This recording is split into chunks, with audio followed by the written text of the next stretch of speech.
I know you weren't in class. You're either at Kairos or you're swimming or you're sick. We talked about another drug. We talked about marijuana. But marijuana is like harder to explain because it goes to 39 different parts of your brain. Cocaine and nicotine, it only goes to the hypothalamus. The marijuana goes to 39 different parts of your brain. In your brain, there's these nerve receptors called cannabinoid receptors. Cannabis binds to a cannabinoid receptor. And again, it happens in 39 different parts of your brain. One part of the brain is for appetite. So you have these cannabinoid receptors and the cannabis binds to it. And when it's part of your brain for appetite, and then you start to getting hungry. So people that use marijuana, they feel like they got to eat things. This is why there's a medical purpose for medical marijuana. When you go through chemotherapy, one side effect of the chemotherapy, it interferes with your taste buds. And it makes anything you eat taste like metal. And because it tastes like metal, you don't want to eat it. And because you don't eat, now your body becomes malnourished, which is not what you want. So they prescribe medical marijuana. Take this. It binds to this part of your brain for appetite, and you want to eat. And by eating, you're feeding your body. I mean, you got some things going on in your body. You need that energy to feed your body. 39 different parts of your brain. There's another part of your brain for time perception. And it binds to that or slows down the interference right there. So then time slows down. There's cannabinoid receptors in short-term memory. And what it does is it binds to that and it interferes with short-term memory. As a student, this is the last thing you want to do. What you're trying to do as a student is you're trying to create short-term memories. And if it binds to it or interferes in it, then you have an inability to make these short-term memories based if you weren't on marijuana. All right, can't talk about it because it goes to lots of different parts of your brain. Let's stay focused on our notes. Next part of our notes, it talks about some conditions. First thing right there, we talked about concussions a lot, but we've never really taken notes on it. It says concussion, what is it? What is it? The brain hits the skull. Number 2, why do you get the symptoms immediately after you do when you get a concussion?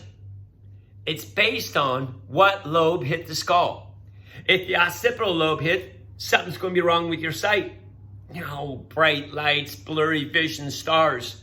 If the temporal lobe hit, something's going to be wrong with your hearing, ringing of the ears. If the frontal lobe hit, moving your skeletal muscles. If the parietal lobe hit, temperature and pain.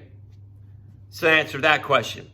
What does your body do to heal itself after a concussion? Yes, it brings blood to the area. It brings blood to the area to heal those neurons. Again, this is why you get the headache after a concussion. What does your body have to prevent a concussion? It has the arachnoid matter filled up with cerebral spinal fluid. Why is it easier to get a concussion after you get one concussion? Because the arachnoid matter gets pushed back. And now that the arachnoid matter is pushed back, there's more wiggle room for the brain. Got it. Next one. ALS, also known as Lou Gehrig's disease. What happens? Super simple definition that needs explanation. The motor neurons shrivel up and die.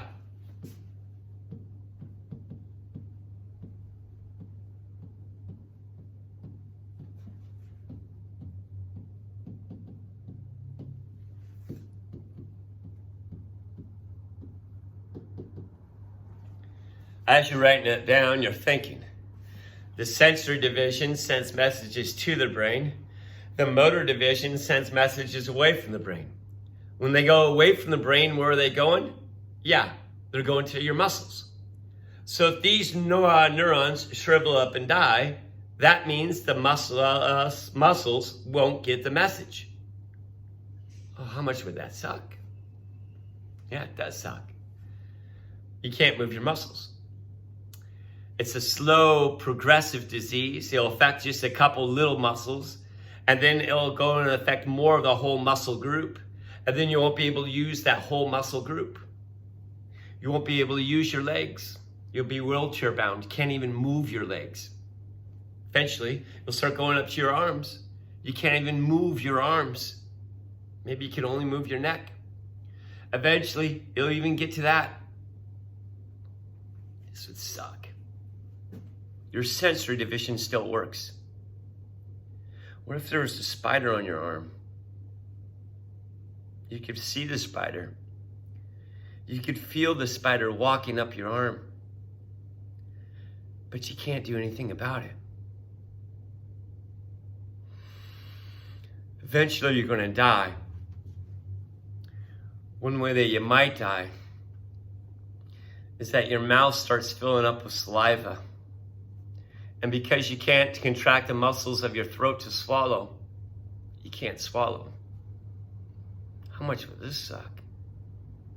You understand that it's happening, you can sense that it's happening, but you can't do anything about it. The Ice Bucket Challenge is associated with the ALS because what it's supposed to do is temporarily give you a feeling what's it like to have ALS. Your sensory division works, but your motor vision doesn't work. So if I take a bucket of ice water and I dump it on somebody's head, all of a sudden they become like temporarily paralyzed, but they can feel that cold water hitting their skin. All right. Next one, multiple sclerosis. On day 2, we talked about multiple sclerosis. So go back to your day 2 notes and check that out. Next one, Parkinson's disease. Parkinson's. You slow down the making of dopamine. That's what happens. You slow down the making of dopamine. Let's go back to the hypothalamus and let's say you have this much dopamine. Well, in Parkinson's disease, nope, you got less. Less. I mean, less. Shoot. Now, if you just have this much dopamine,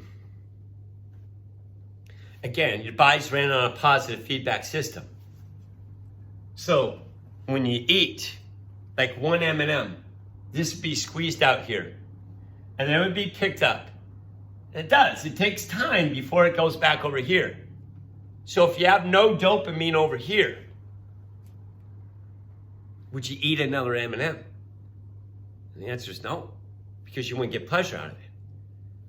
Remember, about having conversations and having interactions with people, you're supposed to squeeze out dopamine. So if you talk to somebody, you squeeze out the dopamine and it gets picked up here, but because there's no more dopamine over here, then you're going to stop the conversation. So that people that have Parkinson's disease, they may only give like one-word answers or very short answers, and then that's it. When they smile, they'll smile for just a little bit, and then it's just going to be deadpan. Again, because they don't get pleasure out of food, then they don't eat much food. Eventually, they could die because of complications because they just don't eat much food. They died of Parkinson's. Well, the reason why they died is they weren't eating enough food, and that created other health conditions. Strange thing happens. A lot of them get like either like a quivering hand, or they kind of do the same thing with their leg. You can't see my leg, but I'm just shaking my leg up and down. Why do they do that? Well, you know, I'm kind of getting it right now. When I'm just moving my muscle right here, I'm just squeezing out just a minute amount of dopamine. I'm getting a little bit of pleasure.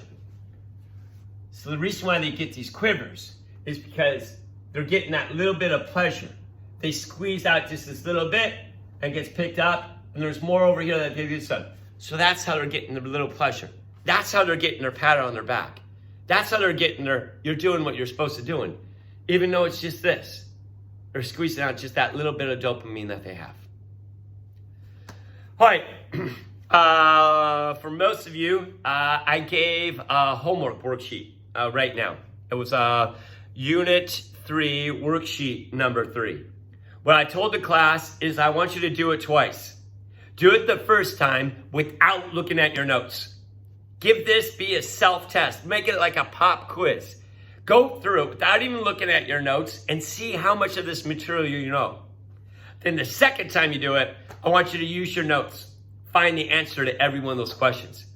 We got a test in a week and a half. We got next week of school, which is a 4-day week. And then we have a test that following week right there. All right, hopefully this video is helpful for you. Can't wait to see you guys.